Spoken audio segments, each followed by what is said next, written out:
तव्हां के शायद ठेको मिलियो हो बलोचन का हक़ खसियो ताकि बाग़ी बणजनि, पठाणनि का हक़ खसियो ताकि बाग़ी बणजनि, सिंधियुनि का हक़ खसियो ताकि बाग़ी बणजनि।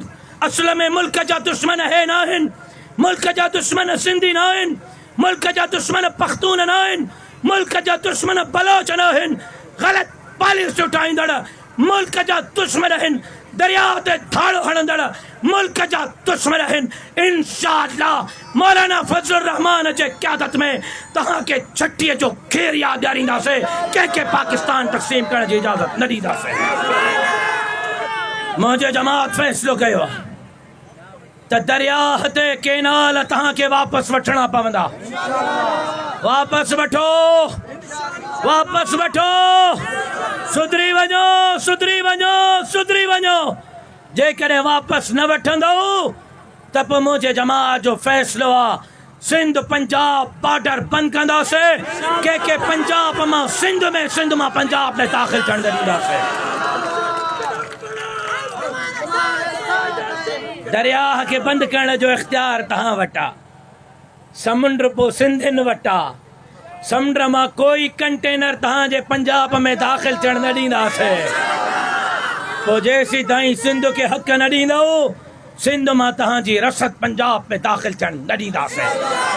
इहो आख़िरी फ़ैसिलो हूंदो, इन ते मूंखे मजबूर न कयो, मुंहिंजे जमात खे मजबूर न कयो। जेकॾहिं तव्हां वाकई पाकिस्तान जा ख़ैर ख़्वाह हो, वाकई अमन चाहियो था, सलामती चाहियो था, त पोइ मुल्क जी ख़ैर ख़्वाही हिन में आहे त पंजाब नवाज़ फ़ैसिला वापस वठो। तव्हांखे इहो मुतालबो मंज़ूर आहे? तव्हांखे इहो मुतालबो मंज़ूर आहे? मसलो छा आहे? सभु कुझु खसे वियो आहे, अटो वियो, लटो वियो, अझो वियो, बची ज़मीन आहे।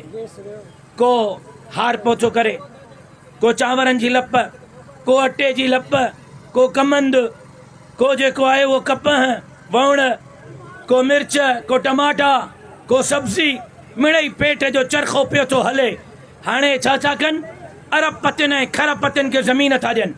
तव्हां वटि पाणी बंदि, तव्हां पाण फ़सुलु न करे सघंदो, ज़मींदार जी ज़मींदारी वई, हारीअ जी हाराइप वई, राकार जी राकारी वई, सभु कुझु हो पाण कंदा। पोइ तव्हां चांवरनि जे गिरह जे लाइ, कणक जे लपे जे लाइ, हिकु टमाटे ऐं बसर जे लाइ पंजाब जे उन्हनि बिज़नेसमैननि जा मुहताज हूंदव, उहे चाहींदा त तव्हांखे लप कणक जी ॾींदा, न चाहींदा त कुझु बि न ॾींदा। तव्हांजे हथनि मां रुगो दरियाह कसण जो मंसूबो न आहे, तव्हांजे पुटनि ऐं धीउनि जो जेको रिज़्क़ जुड़ियल आहे हिन धरतीअ सां, तव्हां खां आबादकारी ऐं फसलकारी खसे करे तव्हांखे मज़ीद बेरोज़गार बणाइण जी साज़िश आहे।